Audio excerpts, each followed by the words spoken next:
जय भीम, जय संविधान. मी दादासाहेब शेळके, राष्ट्रीय अध्यक्ष भीम टायगर सेना.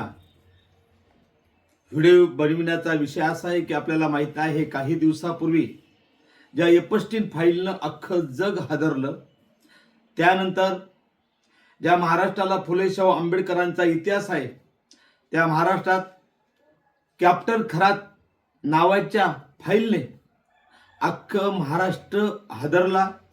कॅप्टन खरात हा चर्चेत आला. कॅप्टन खरातला अटक झाली. सध्या तो कस्टडीमध्ये आहे. पण दोन नंबरला खरात प्रकरणात ज्यांचं नाव समोर आलं त्या महिला आयोगाच्या अध्यक्षा रुपाली चाकणकर उर्फ चाटणकर बाई, या प्रकरणात या बाईला महिला आयोगचा अध्यक्षपदाचा राजीनामा द्यावा लागला. राष्ट्रवादी काँग्रेस महिला प्रदेश अध्यक्ष पदाचा राजीनामा द्यावा लागला.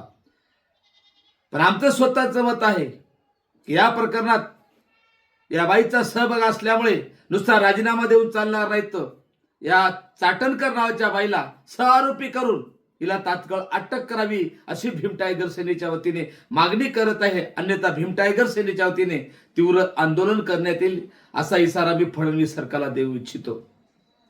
या अगोदर एक प्रकरण घडलं. या देशाच्या स्टार गायिका, राष्ट्रीय प्रबोधनकार भीमाची वाघीण दिदी अंजली भारती यांनी एका कार्यक्रमात महिलांच्या अन्याय अत्याचार संदर्भात बोलत असताना चुकून अमृता फडणवीस बद्दल अपशब्द केले. त्याबद्दल त्यांनी दुसऱ्या दिवशी दिलगिरी सुद्धा व्यक्त केली. तरी या बाईने त्या प्रकरणात स्वतः सहभाग दाखविला. वाटलं ही खरंच महिलांच्या बाजूने उभी आहे.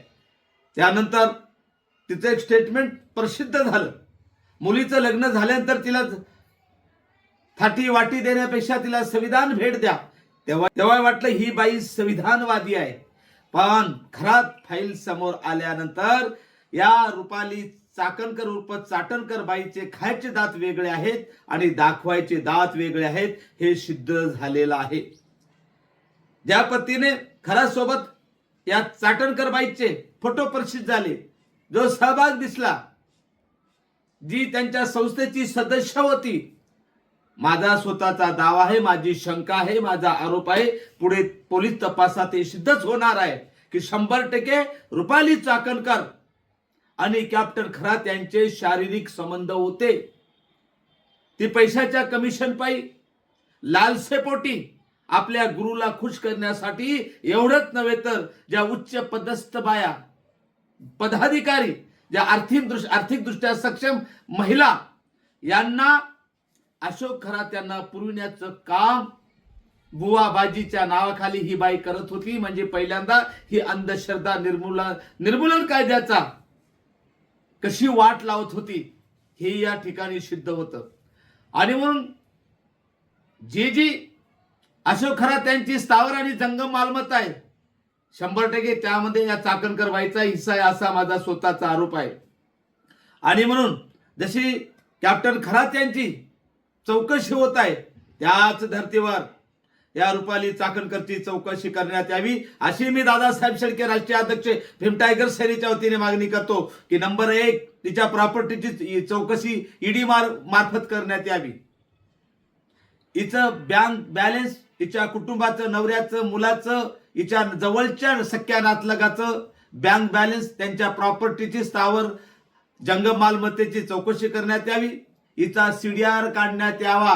हिने महिलांना कसा दबाव टाकून खरात्यांना बाया पुरवण्याचं काम हिने केलं. हिनं अंधश्रद्धेच्या बुवाबाजीच्या नादी कशा बाया लावल्या हे तपासण्यासाठी हिचा CDR काढण्यात यावा. हिची नार्को टेस्ट करण्यात यावी आणि हिची CID आणि SIT मार्फत चौकशी करण्यात यावी अशी मी भीम टायगर सेनेच्या वतीने मागणी करतो. अशा रीतीने महिलांची वाट लावणाऱ्या अशा बाईचा या ठिकाणी मी परत जाहीर निषेध करतो. या बाईला तात्काळ, रुपाली चाकणकर नावाच्या बाईला तात्काळ अटक नाही केलं तर सहआरोपी करून तर भीम टायगर सेनेच्या वतीने महाराष्ट्रभर तीव्र आंदोलन करण्याचा इशारा मी या ठिकाणी देतो. थांबतो.